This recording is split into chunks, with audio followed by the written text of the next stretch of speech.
Everyone, my name is Brandon, and we are with Michelle, our producer, Rob, our actor, Matt, also our actor, and Robert, our writer on the project of Stonefruit. And we thought we would give you a little look into who we are.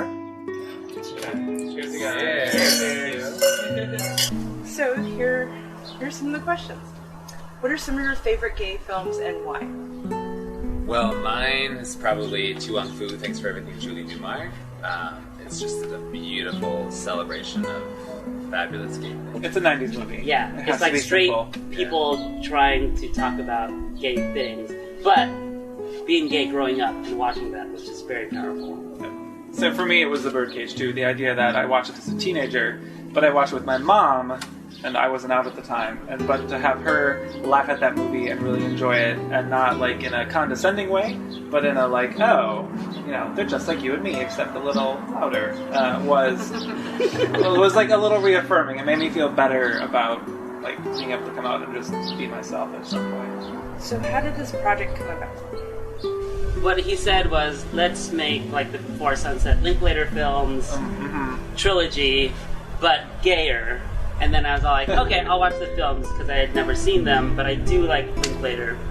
And then later, after I watched the films, I was like, oh, it's kind of like Weekend, and he had not yet seen Weekend. And so we kind of swerved a little bit from that initial kind of idea. Outside of Weekend, and like maybe Priscilla, Queen of the Desert, there's few movies with really like characters that are confident in their sexuality and just they're already out, and now how do they deal with like real problems right now? That's kind of more what we were trying to do. Right, the next bottle we're going to open is from Adelaida. It's an Anna's Red, also in Paso Robles. It's a mix of Grenache, Mourvedre, Cinsault, Counoise, Syrah.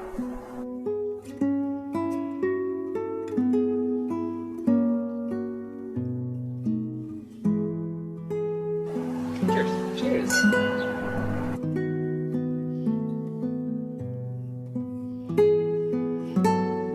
If you could change one thing about Hollywood, what would it be? I think some of the strongest films made are about people who are off-brand in Hollywood. If you look at the number of films starring Asian actors that have been successful, there's a super high ratio of profit made. And if you look at the number of movies starring white people that have failed and lost money, the proportion is terrible. One of my favorite films when I was in middle school was Starship Troopers. I later learned that Casper Van Dam, is that Casper Van Dien. Van Dien, Yeah. who played the main character in that film, in the original source material was Filipino. Yeah. And I was just like, that could have been that movie that already resonated with me. I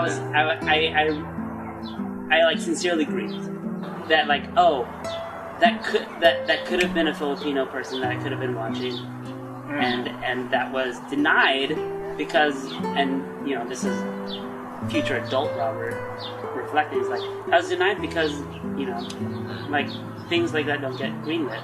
Yeah, I touched myself so many times to Casper Van Dien in the locker room in that movie.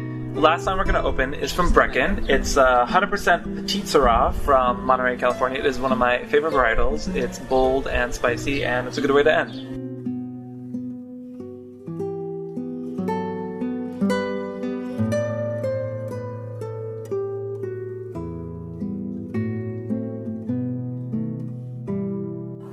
What do you think there is a dearth of in gay cinema? What is there too much of? There's a lot of coming out stories, which sort of encapsulates those movies that are like the straight guy pining after, or the gay guy pining after his straight gay friend. And then the sort of sensationalist ones, like Stranger by the Lake. There seems to be a gravitation towards one or the other. It's the sort of coming out story or the sensationalist, like we need a bizarre plot around a gay movie. And there are very few films that just sort of have three-dimensional gay characters dealing with everyday problems. And I think this one is very nice in that it's a situation that everyone can relate to. You get to dive into the characters and find the way they talk to each other, find the way they snipe at each other, and love each other. Film is doing what TV is doing well with LGBT characters.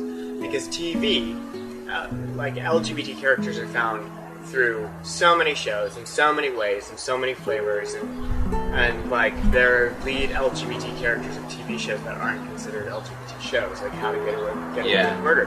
And then cinema, that doesn't happen. You don't see gay characters who are fleshed out in The Avengers or in other blockbusters. So I think that's where cinema is failing LGBT people, is that it's separated, it's not incorporated into the larger universe of filmmaking. Yeah. And so Stone Fruit, Yeah. I like, it's like, it takes LGBT people to write stories about the other pieces of LGBT life, because other people